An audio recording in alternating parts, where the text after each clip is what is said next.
brother. Going on. Thank you very much. Thank you. It was cool. Hey guys. How are you? Hi. What are you wearing? Not much. Now I was just wondering, I've traveled a long way, but I was just wanting to know what the craziest thing a fan has ever done to meet you guys. It's anything fans have done to meet us? Oh, man. You're sour.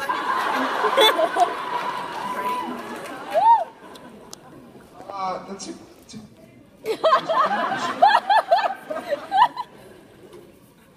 I don't know. What? Well, I think there's some of you in this room who have traveled great distances, and that's incredible. Giving up a football Sunday is pretty crazy. Granted, it's only Pro Bowl today, but you know, whatever. But as far as out of the box crazy,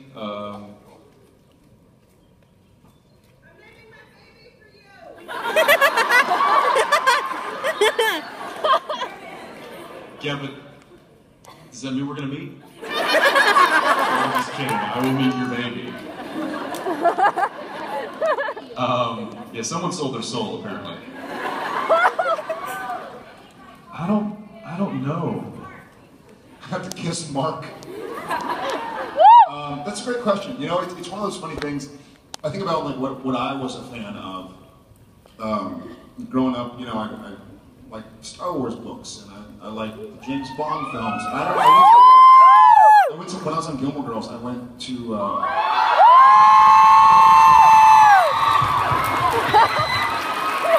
Oh my god. Back when I was a teen.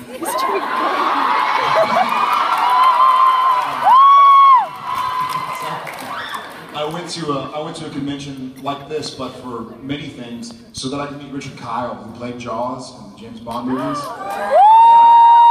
So I think about what I'm a fan of, or following a band around, you know, flying across the country to go see Pearl Jam. Or yes! Yeah. Yes! So it's fun. That's what you're passionate about, right? And you know, you spend your hard-earned money to go somewhere, to be around other people who share the same passions.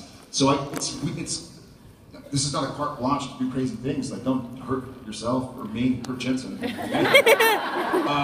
But what I mean, it's if you're passionate about something and you have a chance to go do something and be with other people who are passionate about it, then I really think it's crazy. I think that's what life is about. Right? That's awesome.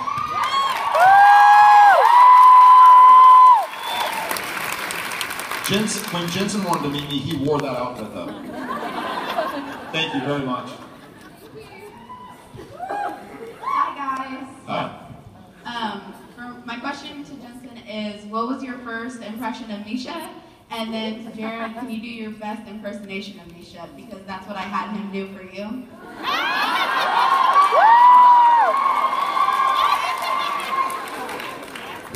Oh my god. So this was essentially the first time I met Misha. It was on set, and we were just about to.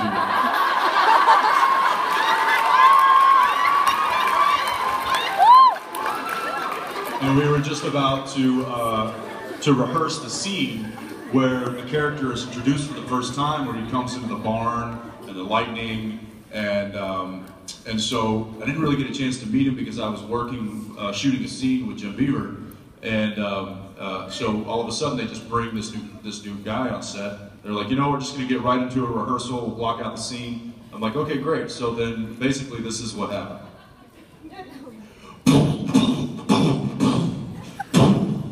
I raised you from perdition.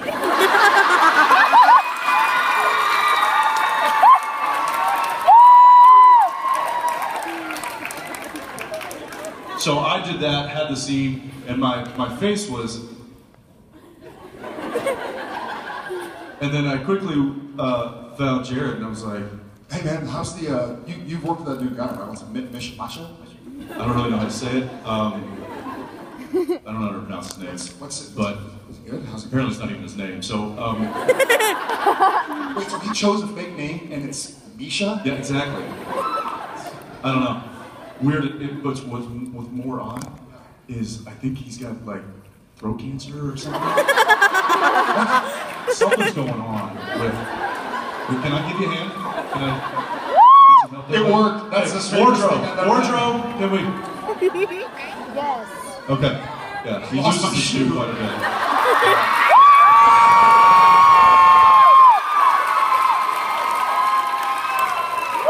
So cut to, we're walking through the parking lot, and we're just cruising So back. what's it like? What's this Misha? I don't know, he's just, oh my gosh, he's right there. He's literally, he's right there, and he's really, really odd. He's looking at us. That's legit. We walked on, he was like sitting, it was like a Stephen King movie. He was like sitting on the edge of a truck. Yeah. He was just like this, like sitting on a truck. Like, But on the bed, like on the flat deck of a truck, where like grips store their equipment, he has a perfectly good trailer right next door. But he's sitting on the back deck of this flatbed. as we walk by talking, And we he's just like, walk by and you're like, yeah, this, oh, it's right there, he's right there, he's right there. I think he was in character or something. True story. Nothing's changed. Thank you so much. Yeah, thank you. Thanks.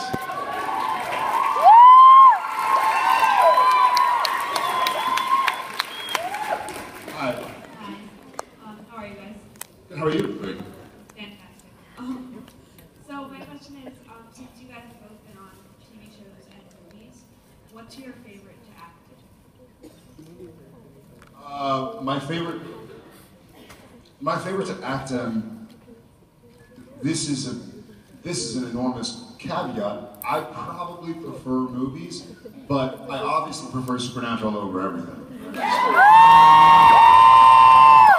Rarely it's equal parts exciting and unnerving in a TV show to not know what's coming up. Whereas in the movie, they're like, here, make yourself familiar with this 120 pages. Each episode of TV we do is 40, 44, 45. And so we're doing a movie every 3 episodes, and like a movie we never read. I don't know what's gonna happen. We have 30 episodes or more of the show to shoot. I don't know what's gonna happen. They could have me in a room with bees, or like playing Lucifer, or like, or demon. Yeah, so that's how I feel. I would tend to probably go more towards television because of that. I like the unknown journey that's ahead of me. With a movie, there's a beginning, middle, and an end, and it's right there before you even start shooting. With television series, you have no idea where the journey's going to go, when it's going to end, who you're going to meet along the way, what characters are going to come into your character's life, how your character is going to evolve. So I think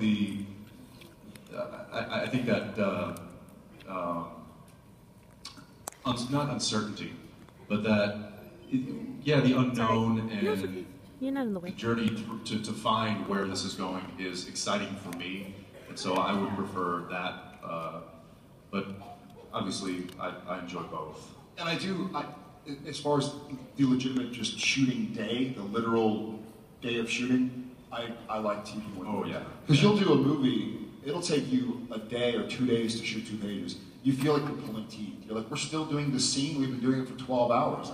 Aren't there other parts of the movie that need to be filmed? Whereas TV, you can do 7 or 8 pages a day.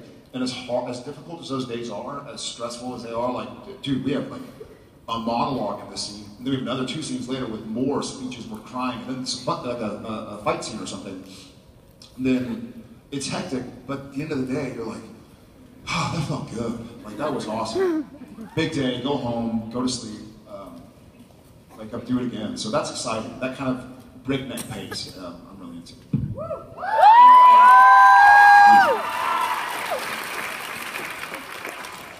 Hi, I was wondering if y'all ever get emotional with your characters. With If we say Like, if you get emotional with your characters, like... With our characters? Yeah. Yeah.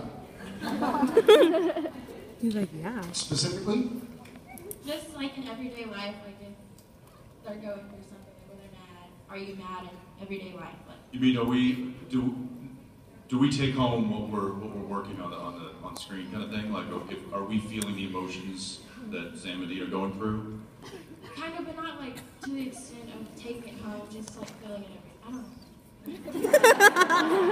Well, obviously we have to feel it, because otherwise, if we aren't feeling it, then it's not coming across.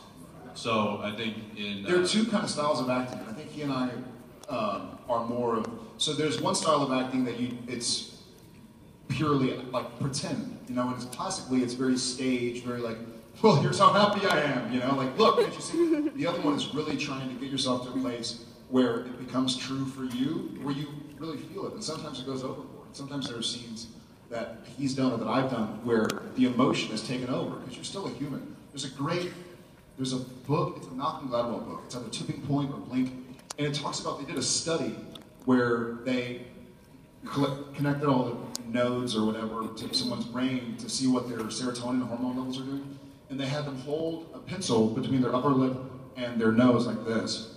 So it kind of put their face, all it did was kind of put their face in a frowning position. Then they had another group hold it between their teeth to where they kind of were in a smiling position. And they asked these test groups, like double-blind study, how they watched the same cartoon or something. It's like, hey, did you like the cartoon? And the people who were frowning were like, whatever. You know, people who were smiling were like, yeah, it was fun. The point is what you're doing, that's why they're saying, like, don't worry, smile, be happy. It actually does make you happy. If you spend your day frowning, then your body releases hormones that cause you to be sad, and vice versa. And so when you're doing a scene all day long and you're crying or you're dying, the 3 or 4 days that Mark Shepard and I shot that scene in the chapel were like some of the worst days of my life. I was spent, and not just because I was around Mark Shepard for that long. That had a big part to do with it. No, but you spend all day and you're depressed and you're sad and you're trying to keep yourself in that zone because you want to make sure you put some good stuff on camera for the SPN family. Yeah, the brain knows that it's, I mean, this is what we always say, like the brain knows it's not real, but the body does not. And the brain, you're telling the brain to tell the body to get emotional and to be upset, to perhaps, you know, to cry or to get angry. So the body's reacting accordingly. And a lot of times it's hard to turn that reaction off, especially when the yell cut, or when they say that's a wrap and you go home at the end of the day. It can be difficult. One of my least favorite pieces of direction, and thank God I haven't received this piece of direction in many, many years, but is when directors ask for tears. They're like, hey, are we gonna see some tears? I wanna like throttle them. Go, look, it either happens or not, but don't get somebody to fake that they're crying, because that's just, it's painful. I'd rather see somebody be sad and not cry as far as an audience member. I'd rather see somebody who seems legitimately sad, whether or not they have tears, than somebody who's like a bawling mess. It's idiotic to me, so I hate it. Do that! The point is trying to just be honest with where you are as a human being that day and with that character. And if it's not a day where you're like, hey, I don't really have any tears left in me, then don't try and force it, but your body will figure it out. That was long-winded, sorry guys.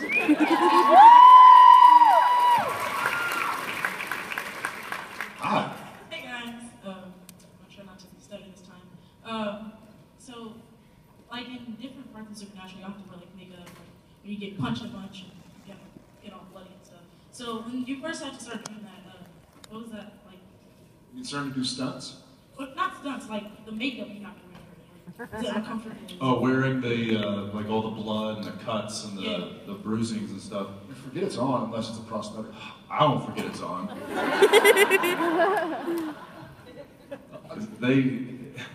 We actually, the first episode of season 2, remember that?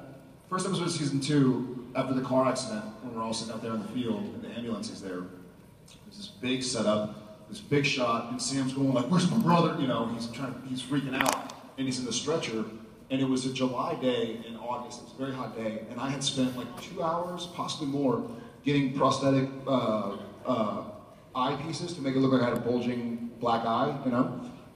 And the idea was that my eye had the steering wheel, and so they put, like they use in boxing movies, like Ali and stuff, he had prosthetic, like he got punched in the eye.